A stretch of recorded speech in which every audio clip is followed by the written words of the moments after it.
So ayan yung ating result sa ating paghinang sa 2G na pag-practice natin At pangit pa rin ating hinang kasi marami pa rin mga will defects. Ayan yung mga falsities of pinhole yan.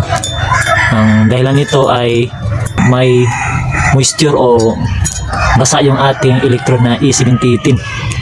At yan, yung dito, yung final passing natin sa taas ay dito ay okay pa yung ating angle at saka yung ating travel speed. Pagkatapos pagdating dito ay mahina na yung ating travel speed, kaya yung pangalawang weld bead natin ay natabunan, halos na siya. So mahina na yung ating welding speed dito.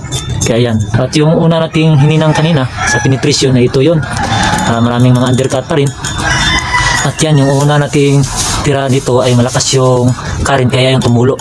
Ayan tumulo. So excessive penetration siya at may undercut dito sa taas. Pangit talaga yung hinang natin. At dito may undercut din At yan, pangit talaga, pangit. Uunahan ko na kayo kasi pangit talaga. Yung mga basher natin dyan, ayun, pangit talaga yung hinang natin.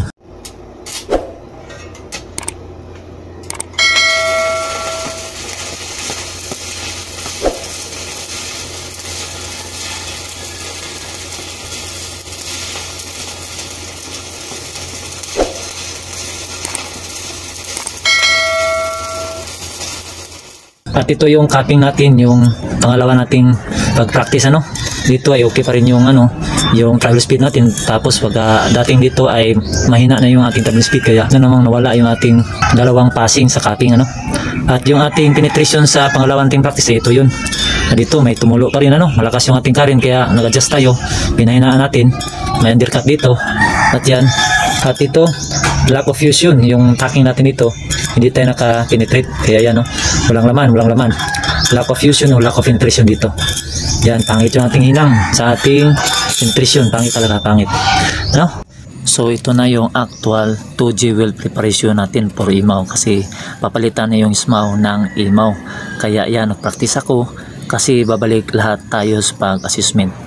At yung nakita nyo naman yung mga settings natin, yan yung angle of electrode natin, 5 to 15 degrees na naka-incline siya, nakatingala At yan, maraming falsities ito at undercut na weld defects kasi hindi ako nag-grind sa likod na harap ng ating weld materials, mga 1 to 2 inches, para mawala yung mill scale at kalawang sa ating weld materials. At incorrect din yung ating electrode angle, kaya may undercut siya at overlap.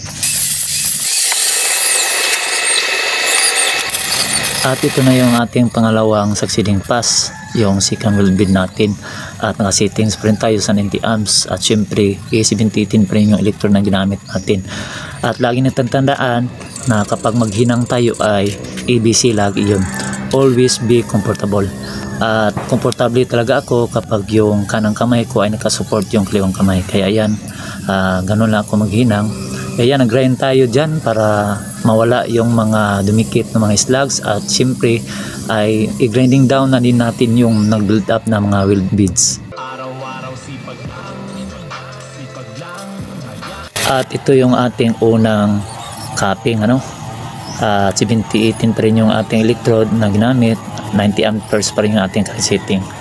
So kailangan lang kapag mag-capping tayo ay lagi nating tandaan na yung ating weld bead ay nasa loob lang, para may guide tayo para sa ating pag-capping yung susunod, at para maiwasan na rin yung mga mag-build up o excessive capping. Yan, second capping na tayo ng weld bead at syempre ay ginamit natin na A718 pa rin, 90 amperes pa rin yung current setting natin, at nag-overlaying yan siya sa ating first weld bead na capping na 50-50 at yan, tuloy-tuloy lang at tayin natin dyan at yan, linis tayo na cap brass tayo, at syempre ay mag-grind tayo dyan para matanggal yung mga dumikit na slugs, para wala tayong slug inclusion. Yan na yung ating final capping sa third weld bead natin.